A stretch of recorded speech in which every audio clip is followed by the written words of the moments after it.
Yes, it is the Shelter FootyCast coming to you from the BackChat Studios in the absence of Will Schofield, who's just, I think, about to board a plane from Bali back to Perth to prepare himself for another huge season of footy. But great to have Hamish Brayshaw alongside my good self, Mark Reddings, as we roll through another edition of this FootyCast. Thanks to Shelter. Plenty to talk about. Of course, if you'd like to get involved, socials at Shelter FootyCast, FootyCast at shelterbrewing.com.au on our socials, YouTube BackChat, Shelter FootyCast, the playlist's all there. And of course, now Shelter is on its own feed. So the Shelter FootyCast has its own feed. Just search for it wherever you listen to podcasts and subscribe. The show will stop appearing on the BackChat feed very soon. Also, with the footy season upon us, the Shelter FootyCast tipping comp is up and about. The prizes are including first prize a $300 Shelter Brewing Co. venue voucher and $300 worth of Shelter beer plus $300 merch pack included. Second prize a $250 worth of Shelter beer plus a $150 merch pack. Third prize $150 worth of beer and the Shelter hoodie. Plus we've got the weekly prizes, terms and conditions on the Shelter website. Have a look on our socials for a link to join the league. Of course, Shelter went there a week or two ago now. Born, brewed, Busselton, WA. It is a magnificent spot. First of all, I'd like to welcome a man who is appearing on the back page of the West Australian today as his new role on Media Street. He's got the moustache, looking very sort of like a porno bloke, just about to do his best work. He's also at Ed Sheeran last night, which is in contrast to me, Rod Stewart, on Saturday night. The age demographic shines out. Hammer, welcome. Skate, good to be back. Sorry if the voice is a little bit cracked. But you were singing along, were you? Oh, God, yeah. Yeah, no, I'm a big Ed guy. He didn't miss for about 2 hours. It was great. Fantastic show, and couple of beers, enjoyed myself, and rolled up this morning feeling good about myself. What time did you, because 75,000 or thereabout, that's a lot of bodies to get in and out of Optus. How smooth was that? Well, I got there, I was on the train, rolled in at about 6:30, which was a bit before everyone Ed didn't get on until 8:15. Bit of preloading of Shelter. Bit of preloading of Shelter, and then rolled in. And then I probably left there the concert finished at 10:15-ish, and I would have left Optus at about 10:45. So it was pretty smooth foot traffic at those times. But no, an excellent show. Very, very well done, Ed. And looking forward to seeing what Optus looks like in 2 weeks. I wonder if there's any blokes at the concert last night, because I was at Rod Stewart. I thought it was like an RSL club as I walked in there, because, of course, he's 78 years of age. Yep. And the old boy, he was game managed beautifully, because he had these young female singers who did a terrific job, but he gave himself a chop out every 20 minutes, in part to go and have a breather at 78, as you would. Fair enough. And also following Celtic, his team in the Scottish Premier League. Go, right. So he's a mad fan, and different demographics, but both great performers. So Ed Sheeran and Rod Stewart. Now, let's jump into what's going to be a huge week. The AFL season has finally arrived, and from a local perspective, Hammer, West Coast, when it comes to Nick Nat, when it comes to Jack Darling, and at Fremantle, Jago O'Meara has reportedly recovered from a bit of an ankle scare, but footy's back, can't wait. Yep, it gets very lonely here over the summer. I mean, cricket, obviously, we fly and dominate over here, but no, it's a different town when footy's up and going, so very much looking forward to it. Been a long time between drinks.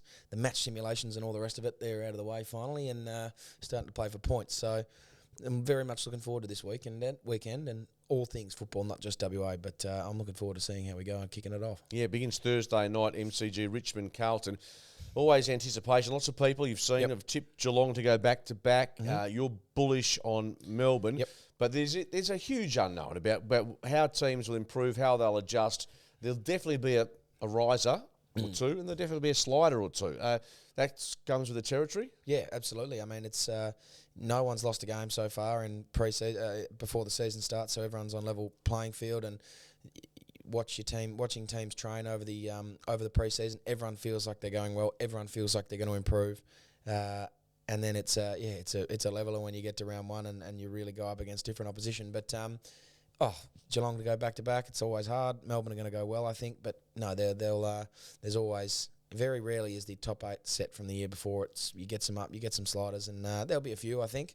But it'll be good to get footy back. Absolutely. One of the stories from the weekend which came out is that Collingwood God bless them. They've allowed Port Adelaide to use the prison bar jumpers for their heritage match. I think it's against the Adelaide Crows early in the season, in the showdown. So that's between Koshy and formerly Eddie at Collingwood. It's been a blue that's gone for some time now. I certainly have heard a little bit about it. Collingwood have changed they're wearing a weird little mix-up on their jumpers. So I don't know why they've got why they got any issues with Port wearing the prison bars now. But, no, it's a bloody good jumper, isn't it?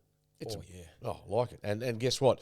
Port Adelaide, we've seen them twice in WA in the past few weeks. Didn't get a victory, but, yeah, they're a team that I think can definitely improve this year. We're about to jump into some in-depth look at Fremantle, West Coast, and Hammer is going to go through team by team their chances in about 60 seconds and their most important player. The AFL has released a list of who, if not the best player, certainly the most important player to the respective clubs in the AFL, all 18 clubs. This is the Shelter FootyCast.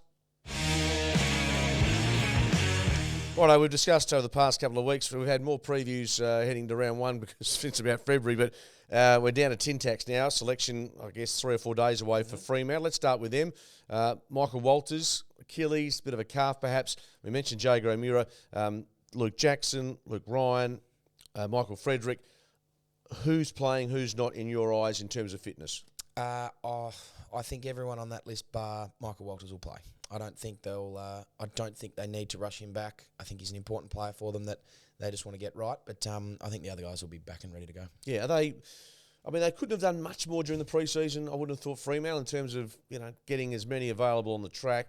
You mentioned some of those blokes there that have been probably managed to get to round one, but I don't think Justin Longmuir could have plotted it much better. No, I think he's tracked it really well. I mean, he's had guys managed through injuries throughout the pre-season, but I think just watching the way that they played in their couple of practice games, they all look pretty fit and ready to go. And the guys that they've got off the park are certainly pressing their case for round one. So they're peaking at just about the right time, which is exciting. Yeah, and when it comes to their best 22 for this year, is there you mentioned Michael Walters. Now, I think what I said, if he's fit, he's obviously such a crafty player, but with the small forwards, there have got to be issues as to whether he is a lock week in, week out. Yeah, well, I mean, they've got guys like Switkowski, they've got Lockie Schultz, so they've got some really good, talented players, Michael Frederick. It'll be interesting to see what happens with Sonny. I think he's obviously a talent and a crafty player. He's getting older in age, but I think a lot of his experience and his sort of footy nous comes to play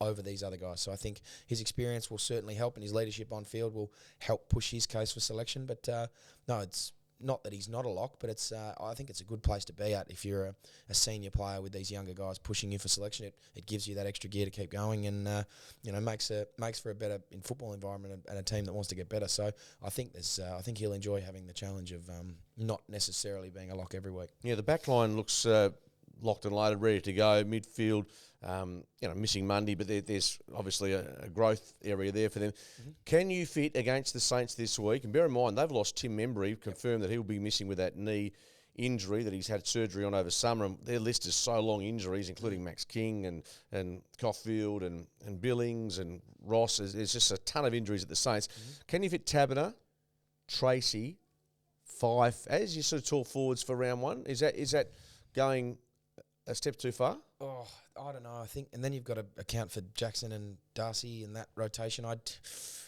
don't think you can fit all three of them in, to be honest. I think at this point, I'd say Taberner and Fife would be your two talls, or with your resting ruck. And I think Josh Tracy will play a lot of good footy this year.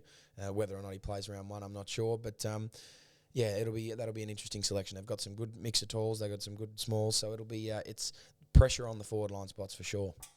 And at West Coast, I think we both believe that Nick Natanui will be an onlooker for round one at least. I mean, he could get up. I'm not sure how he's tracking, but I think you talk about guys that they don't want to rush back, and you want to make sure that they're fit, and he'd be the most important for mine. If he's not 100% ready to go, you don't want to risk getting him out there to then lose him for another month. Absolutely, they'll wait for him, I think. And Jack Darling, you might have seen him training at the club. Any mail as to whether he looks, or there's the feeling that he's at least pressing for selection this week? Funnily enough, Skeet had a meeting on Friday, so I didn't actually watch the boys train, so I can't tell you what he looked like. But I think he'll be pushing for selection. He's a professional; he knows how to do it. I think if he'll put his hand up if his body's right. he's certainly an important one to get up and about. We've we lost Josh Kennedy, and he's a key pillar down there. And once he gets going, he's one of the most dangerous forwards, on his any day. So I think he'll be pushing for selection, depending on, he'll know himself. He'll hand up or hand down. I think he's that sort of player, Jack. So interesting to see how that goes and how he pulls up. But I can't give you anything because I didn't actually watch training. Yeah, well, the last memory we have of the Eagles was a practice match against the Crows. I did some digging on the weekend about, going back when the competition had a pre-season comp. And Carlton won it in 2007. I think they finished 15th that year. There have been some teams that have won the pre-season and gone on to, Hawthorn, Geelong have done it over the journey. But I think most people in footy, and you're inside the bubble, that Crows game is almost, apart from you learn lessons, it has very little factor in what you're doing from here on in. Yeah, correct. It's you get match fitness into guys. You see guys in certain positions. You obviously take some learnings out of the game, but the loss is insignificant. I don't think the club looks too heavily at that. You review it as you would any other game, but no, I think the focus very quickly shifts to round one and playing for premiership points. So you take your learnings, but no, they've certainly forgotten about that and moved on to this weekend. How many debutants against the Roos on Saturday? Oh, I was thinking about this the other day. I've been asked this question. I think Ruben will play. He'll debut, and I would say probably Campbell Chesser as well. So Jaden Hunt makes his debut for the club, not his AFL debut. But I think you probably get those two, Chesser and Ruben.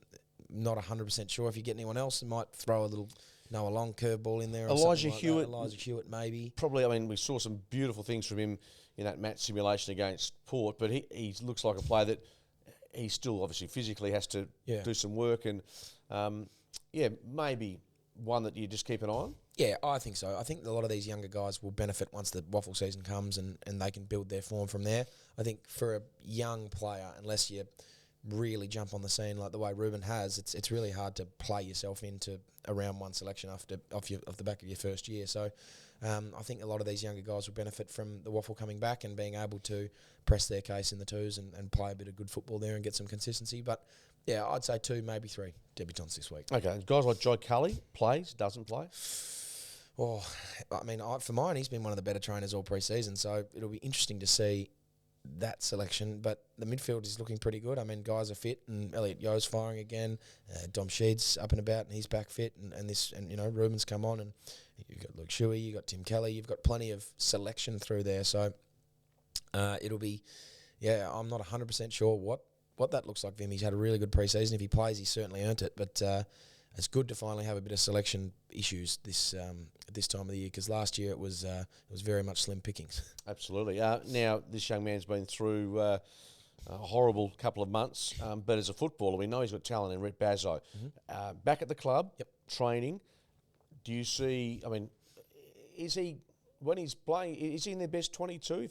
Or is he in that sort of fringe, just on the cusp, possibly one week, possibly not? Yeah, I think he's right around that sort of 20 to 26, 25 mark. He's certainly a talented player. I mean, obviously circumstances have hindered his pre-season, but once he gets himself back and fit, I think he plays a lot of good football this year, and a lot of good football going into the future. He's certainly one to watch. I think he's probably playing at a half-back at West Coast is a tough spot.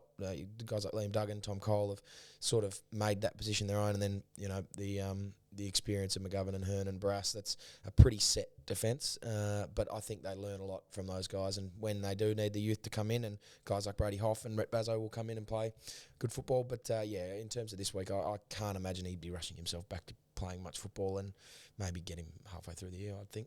Fremantle, West Coast, we'll touch on them a little bit later when we go through the top 18 important players throughout the league. Mark Reddings, Hamish Brayshaw, Shelter FootyCast.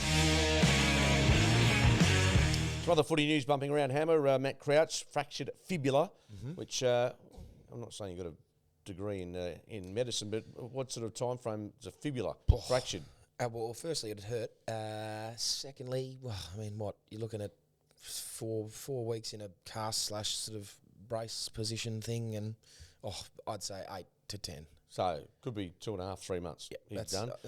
Sam Doherty re-signing until the end of 2025, and he's a great footy story as well. Oh God, yeah, he's it's an excellent one. I mean, he's had a lot of, speak of adversity, he's had a lot, and it's and when he came back and kicked that goal, it was heartwarming, and the crowd loves him and the fans love him, and he's a good player. So it's 2025, not too bad.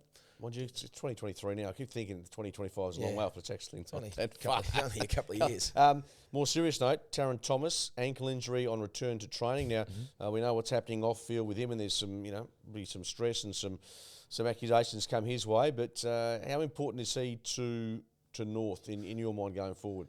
Yeah, I think he's one of the players at North that has that real X factor. I mean, hasn't had the opportunity over the last year or so to necessarily show it, but he's one of those players that really has flair, and if he can get himself fit and get right, that's he'll be an important cog for North. I mean, I don't think they're going to set the world on fire this year, but he's one that can really help them turn games. So, important for him to get back and going for the footy club, definitely. Ben Mackay's, or Mackay, whichever way you want to call it, he's missing round one. So that, again, against the Eagles is important, depending on the fitness, I guess, of Jack Darling, obviously Oscar Allen, because he's probably their most talented defender with scope to really build a career. Yeah, I think so. He's what is he? He's 6'7", 6'8". Massive. He's an enormous man. He's him and his brother are both giants. But if Darling and Allen both play, it's a big loss to have your key defender out.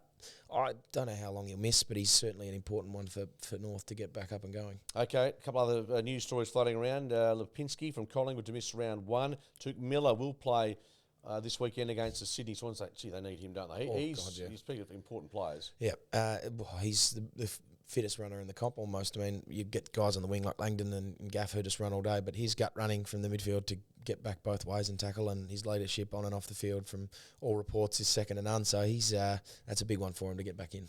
Righto, so let's jump into this subject we talked about, the AFL releasing their list of each club's most important player. Now, I'm going to get Hammer's thoughts here as we just sort of go. Spend about 60 seconds on each club and find out what he thinks about their finishing order, or certainly where they're going to play out this year. Not necessarily the best player on the side, but the player with the most importance. So we'll start alphabetically, go with Adelaide. And I reckon this bloke's their best player anyway, but Rory Laird has been listed by the AFL. Rory Laird, I don't mind that. I mean, for me, I look at it on the weekend, or the previous game against West Coast, and looking at Big Foghorn, Fogarty, I think he's probably... How are the thighs on that man? Just a mountain of a human being, and he's still young, and he's got a lot of room to grow, but I think he's... Rory Laird, important, but I think Fogarty's got a lot of...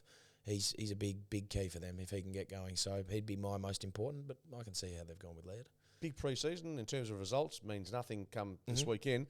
Where you don't have to give them an exact ladder position, but bottom four, just outside the 8. Where have you got them? I've got them just outside the 8, sort of challenging for that sort of. So a riser. Yeah, I think they'll be better this year than they were last. Okay, Brisbane Lions. AFL's listed Harris Andrews, the key defender. If there's one area that Brisbane's probably a little susceptible, is down back. Yep. Yeah. I think that one's a pretty good pick. I mean, you could have gone anywhere across the park. They've got some real talent, but I think Lachie Neale in the midfield, he just gets it done. Their forwards just get it done, and I think Andrews to take the big forward every week. He's done it really well over the past few years, All Australian, and I think is he co-captain? He's co-captain with Lachie Neale. So that's I think he'll step up and have another really good year. But that's a really good one there for well done AFL. And speaking Brisbane, their midfield with the kid, Ashcroft. Well, Ashcroft comes in and expected to play bang go from the start.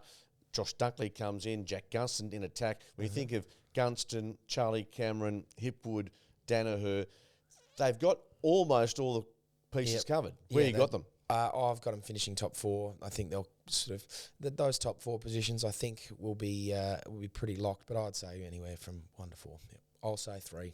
That's my prediction. Okay, just need to play better footy at the MCG. They beat Melbourne there, of course, but that's where you have to get it done. Essentially, they've got to get it done at the MCG, and they also need to get it done at the back end of the year. So get themselves right. Good call. Carlton Blues just missed out by a narrow margin last year in making the 8. They've got Jacob Wiedering, the AFL, as their most important player. So a bit, I suppose, like Brisbane with Harris Andrews. Yeah, I like that. I mean. Again, much like Brisbane, their forwards just get it done, their midfield just gets it done.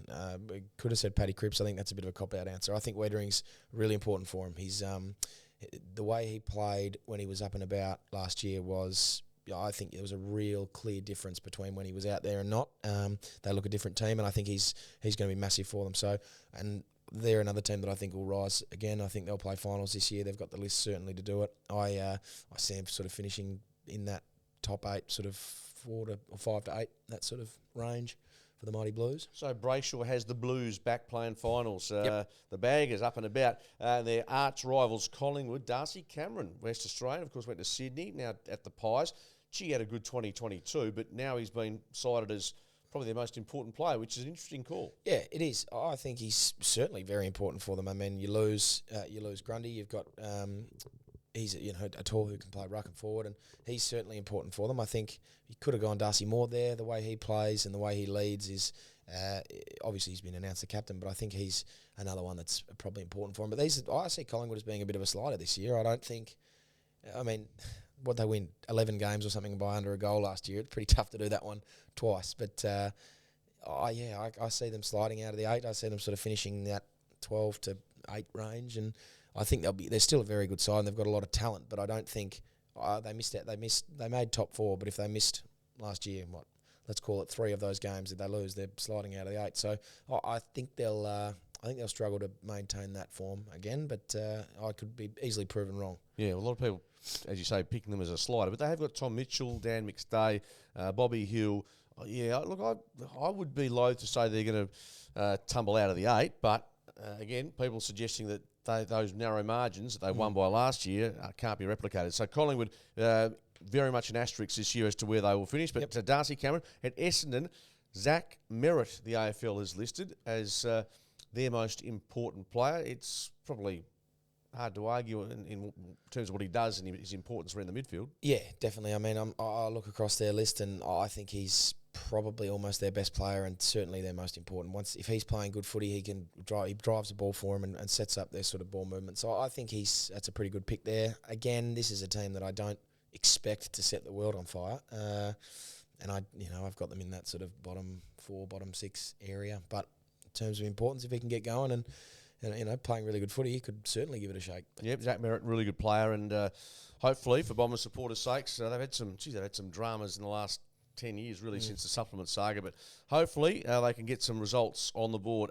Fremantle, Matt Taberner has been named as their most important player. Now, this is one of the more fascinating calls by the AFL on this website. Put it on the tab. I like it. He's, he is, what is he? 6'5", 6'6". Cut like a park statue, and he's just a mountain of a human. But he hasn't really in his career put it together injury wise and form wise. And I think the list that they're building through the midfield and their pillars they've got down back, the forward line is their big issue. I think if they can find a forward, I've said I think Fife will have 100 shots on goal, but I think if they can get a reliable key forward that can just get it done every week, which he has done for patches, but it hasn't really strung across a full year for him. I think if he can put it together, that's the key that they're missing. I think the piece to the puzzle. So, yeah, I like that call there from the big tab. Get him on there. Yeah, fair enough. I reckon Sean Darcy's also. I mean, they've got the backup now with Luke Jackson, but and Darcy's playing good footy. Good things tend to happen at Fremantle. No question. Geelong. Now we've finally got a forward in the action. Yep. Jeremy Cameron, who's just showed us last year, and we've seen it for many years that he's got I remember seeing him in Perth and just looking at his engine, being able to get up and down the ground, and obviously he's got the skill. He's named by the AFL as their most important. That's you could probably throw a blanket over the whole Geelong team and call him important, but this bloke, he runs like a wing and is, again, another mountain of a human. So he's, I think they're all stars. They're all equally as important as one another, but in terms of output, I think this guy will give you the most. So, yep, not a bad pick there. Did I ask you about Fremantle, where they're going to finish, by the way? I think Fremantle will finish anywhere from 4th to 6th. Very cool. And Geelong, chasing back-to-back. We discussed how tough it is, but their list doesn't look to have diminished. No, it hasn't. I mean, they obviously lose Selwood, and that's granted, but I think they've got star power everywhere, so I think they'll finish second. Okay. A lot of it, surely. Yeah, absolutely. After being written off and too old, you achieve what most thought was not possible. Yeah. Isn't it about trying to get that mentality back? I mean, the game style is hold up as well as anyone. Yeah, I think so. And I mean, I feel like a lot of that noise was external. I don't think Tom Hawkins would be sitting there thinking, oh, geez, I'm too old here. I think he just plays football as he always has and always will. And, yeah, I think they'll be fine. I don't think they've got any lack of mental edge still. They'll be fine. Hammer's got them finishing second. The Gold Coast, we go up to southeast Queensland. And Jared Witts, what a transformation he's had, from Collingwood up to the Gold Coast. Been a terrific ruckman and now as a leader. I mean, a lot of these we've called mountains before, and I remember having a conversation years ago about how many genuine mammoths there are left in the comp. Tom Hawkins was one of them, and this guy was another one. I've seen him, stood next to him in the flesh, and he's 200 and something centimetres, and he's just, and you sort of wilt in his shadow. It's just an enormous human being. And when he was playing some exceptional football last year. I thought he was almost the best ruck in the comp, and he's so important to them. If he can get, they've got really good talent through their midfield, young talent, and if they can get first hands on the ball from a ruck that's dominating, they'll be, I think they'll really be challenging for finals this year. And I sort of see him in that 10 to sort of 6 range. I see him really pushing forward this year, especially if he gets up and about. I think everyone who loves their footy would like to see the Gold Coast make that next step, because there's been a heck of a lot of money invested into them and the Giants, and figures coming out today from the AFL showing, the AFL pouring a heap of dollars into both those clubs, and also St Kilda through the distribution, given their issues in moving from Seaford to Moorabbin. I think there's been a couple of clubs that have are waiting, and GWS have shown us getting to a grand final, but the Gold Coast very much. Look, I've got to say, Touk Miller for me, he's still there. I think he's their most important player, but Jared Witts is, goes hand in hand. If he's doing it in the air, obviously Touk will be the beneficiary. Speaking of the Giants, Toby Green, I think that's probably the standout in the 18. Yeah, I'm happy with this one. This is you probably couldn't really make an argument for too many others. I mean, he's their leader now. He's their captain. How does he go about dealing with the pressures of being a captain and still playing on the edge that he does? But when he's almost the most. I feel like he's up there in the better players of the competition when he's on his day, and he tears games apart and certainly leads from the front for him. So that's a pretty clear pick. I'm happy with that one. Yeah, are you pretty clear with where they're going to finish though? Not particularly. I've got this one would probably be my biggest blanket. I reckon they could fall anywhere from sort of 13th, 14th up to pushing for top 4 if they get everything going. So that's I mean, that's not really giving you a whole lot, Skid. I'm throwing half the ladder in there, but I think they'll play finals. You think they'll play finals? Yeah, I think they'll. You think the Giants are playing finals this year? Yeah, I really like them. So there's my curveball. There's my Hail Mary shot. So you've got Carlton in. You've got. I feel like my top 8 will be about 11. Yeah, I would say. I reckon you're putting more in than are out. Anyway, we'll see where we go. He's got Toby Green as a massive tick, and the Giants to play finals. That's a big call, mind you. Scully's tipped the Eagles to play finals, and that people have raised a question about. Yeah, okay, we'll keep an eye on that. Hawthorn. Now, speaking of clubs that are expected to struggle, lots have them with a wooden spoon next to their name. James Sicily, he a bit like Toby Green, just reeks that sort of aggression, leadership. Follow me, boys. I'll take you on my back. Yep, I agree. I think this one's another pretty good pick. I don't see them doing a whole lot, Hawks. I think I've tipped them for the spoon from memory. Yep, I think they'll be right down around that mark. They could certainly, but they play quick. They play, and there's a plan there from Sam. It's not like they're bottoming out and there's no hope with old players. There's a clear pathway. There is, and I feel like the way that they move the ball is very much bringing your best strengths to the park, and I think it's a pretty clear directive from Sam Mitchell to the team, and I think on their day they can scare some teams, but I feel like it'll be more of a lucky dip than it will be a consistent effort from them. So I see them sort of finishing that bottom half of the ladder. Bottom 4, possibly. Yep. Okay, let's go to Melbourne. Stephen May, listed as their most important player. You're bullish about Melbourne. You're bullish about Stephen May as the AFL's most important player. I feel like this is pretty similar to Geelong. They've just got stars everywhere. You throw a blanket over the whole team. I think Max Gawn's another one that's really important. I think that to see the mix between him and Grundy will be really big. Petrarca, obviously, another star. But Stephen May's locks down their key defender, key forward every week, and the way he can set up their ball movement with his kicking, obviously. And, I think it's a pretty good pick, and I've got him finishing top of the ladder. Wow. And, of course, Jake Lever and May have that wonderful combination. So, Brayshaw and Brayshaw and Brayshaw, 3 of them, and there's one you've got finishing top 4, another one finishing top. So, very bullish on his brothers' clubs. North Melbourne, new coach, been through some dramas. Ben Cunnington has been named as their most important player. Yeah, that's I don't know. Well, he's a star. Absolutely. And you know what? When you think of it, he probably is in terms of 2 or 3 most important at the Arden Street. Definitely. I think he's while he's not the captain, the leadership that he brings on the field is so clear to the team, and I think they've the story of him getting back to playing football is going to be important for them. I think the morale boost that he'll give being out there every week, certainly. In terms of the most important player for the team, he's in the conversation. I think I would sort of look at guys more that are going to kick, how they're going to kick goals, how they're going to kick a score. I really like Nick Larkey. I think he's got a really big future. So I think in terms of my opinion, the most important player, I would probably say Nick Larkey. If he can kick a big score, that'll certainly help them get away from that bottom 4 look, which I see them finishing. But he's in the conversation, old cutters. So Rouge, you're saying that they can get outside the bottom 4? They can. I think they can. I don't think they will. Okay, so bottom 4. Yep. Okay.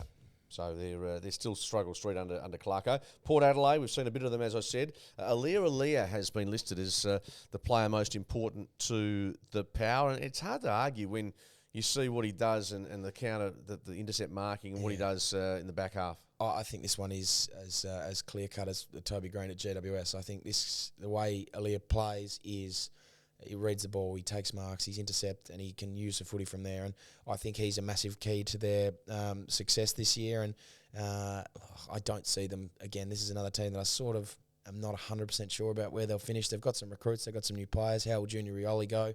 Horn Francis. I sort of see them finishing in that 12 to 6 range. Again, I'm not sure. It'll be throw at the stumps to see where they finish. I'm going to say outside finals because I've got about 11 teams. Yeah, you need to pull a couple out of there. Anyway, Port to miss, but Alia on the money. Richmond, Tom Lynch is their key player, which is interesting because some might say has been Dylan Grimes in the past, or that player in their back half, or Dusty for obvious reasons. Mm-hmm.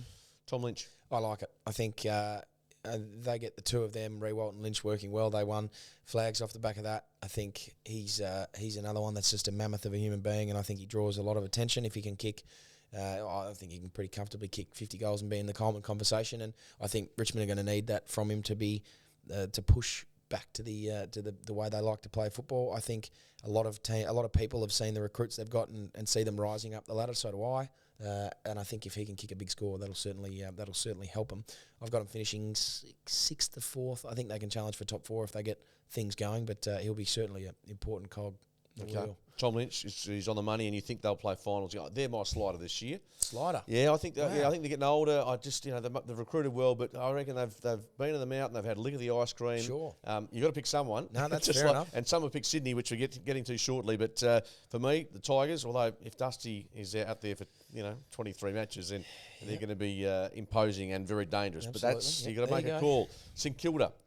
Talk about injuries. We've spoken. Jack Sinclair as the most important. Yeah, well, I mean, he's a star. I think, Max King for mine is their most important. He's not playing, he's injured, but if he can get back, he's certainly, in my opinion, the most important player they've got. But no, you can't really throw too many arguments at Sinclair there. They're going to struggle with, I think, a little bit early. They've got a lot of injuries, as we've said. But, yeah, I sort of see them finishing bottom 8, not bottom 4. So anywhere from, what's that?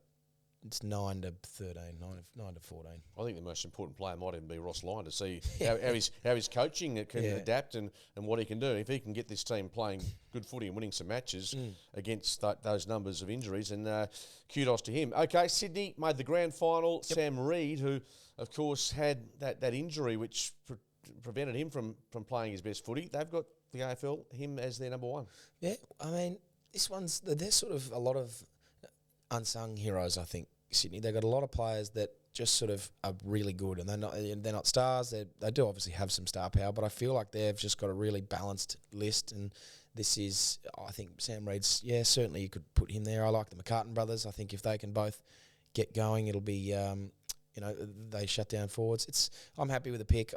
You said people think they're going to slide. I think they're still going to play good footy. I don't think they'll be finishing top 4, but I think they'll be certainly making finals, and I think that's my 12th team that I've put in there. But no, Hammers giving love to everyone. I like the Swans. Yeah, fair enough. And you also like this team, the West Coast Eagles, and Nick Natanui. It feels like he's been touted as their most important player for about 10 years. Yeah, this is another one. I think like Max King for the Saints, he's not playing, but I think he's their most important, and this guy for sure is our most important. The difference, the way that we look with and without him is it's not chalk and cheese, but you can certainly see that the difference that he adds and the ability to get his hands on the ball, the ability to move around the ground, and albeit he's getting a bit older now, he won't be as explosive and won't be moving around, but I think once the ball gets bounced and he's out there, I don't think he sort of cares how old he is. He just runs around and does exactly what he's always been doing. So, yeah, I see him being the most important player. And I'm backing Sco in here. I think they play finals, make it 13 teams. Come on. Jeez, tell you what, it's a big call, but he's gone with the Eagles to play finals.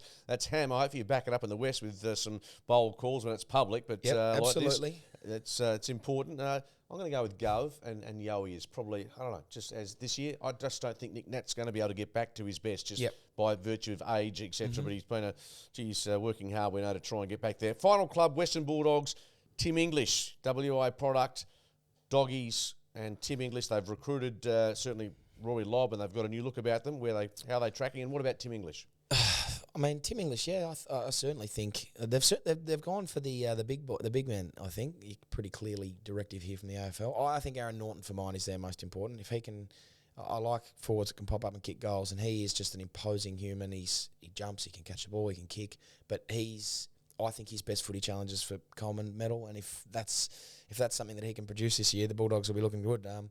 Again, I actually can't remember. If someone would like to go back and tell me how many teams I've got playing finals, because here's another one. I think where are they finishing? I think they'll finish in that sort of. I reckon they'll finish 7th. They'll be battling for that 7th or 8th spot. Okay, so Hammer's gone with 14 of the 18 clubs to finish inside the top 8. It's going to be a modern miracle if this can happen, but he certainly put it out there. But they're important players, certainly from the AFL's perspective, and Hammer just ruling his eye over all those clubs and those players. This is the Shelter FootyCast. The Shelter XPA X Factor, well, it was a lock about 24 hours ago. Minwoo Lee second in the Players' Championship as of last night, but he's had a mare 4 over for the day, and I think finished equal 6th down the journey. But look, the golf is like that. Oh yeah, I mean he was in the final group on Sunday at the 5th major, as people say. But an exceptional effort to get there. He just so happened to come up against a bloke who is Scotty Scheffler is a lock on those sort of days. What do you win by 4, 5? 5 shots, I think it was. He ended up winning by 5 shots and was sort of cruising home by the end of it. And I think credit to Min. He had a moving day yesterday. He went bananas and had 6 under, so he got himself into a really good position. But tied 6th. I mean, he'll be disappointed with his final day, but I think he'll still walk away with something along the lines of $1 million or something. So he'll shake that one off pretty quick. Shelter XPA, the X Factor. Minwoo Lee, despite to the disappointment of this morning, keep an eye out for him. He's just going through the gears. Big win to the Glory, 1-0 over at Western Sydney Wanderers. The Force had a victory, and with 1 day to play as we head towards the back end of this Shelter FootyCast, I think we'll keep an eye on India, because although there's been 19 wickets and 1,051 runs scored, there's every chance 10 wickets could fall today if we don't get our heads right. I am, I'm a little bit Brucey Nan curves about this one, Skeet. I think it's been a road. It's been very clearly, this is going to be a draw, this is going to be a draw, but it'll be very Australia-like at the moment to just humble at the last day and go all out. But I think we'll bat it out for a draw. Let's hope so. Virat Kohli breaking his drought, first ton in 3 years. Only issue is poor old Usman Khawaja's got a bit of a dodgy knee after tumbling over the boundary line yesterday. So hopefully he can bat. Important that we get through the first session with 2 down, maximum probably, maybe 3 at absolute worst case scenario. But Australia trying to end their tour of India with a draw. You're listening to the Shelter FootyCast. And that wraps up our Monday before the footy starts preview of what's going to be a huge year at the Shelter FootyCast. You can email us anytime you want at footycast@shelterbrewing.com.au. Shelter FootyCast is on Instagram. Socials at Shelter FootyCast on Instagram, YouTube. Search BackChat or Shelter FootyCast playlist. That means nothing to me, Hammer, except Dan puts it on the rundown. I'm not big into social media. You're big into Ed Sheeran. I'm big into Rod Stewart. Always a pleasure, my friend. Thank you very much. Always a pleasure. We'll keep you updated as to Hammer's predictions. 14 of the 18 he's got playing finals in 2023. Talk about going out on a limb. Catch you Thursday. The big man Sco will be back in the chair as we talk our way through round 1, the matchups, the teams, and our tips.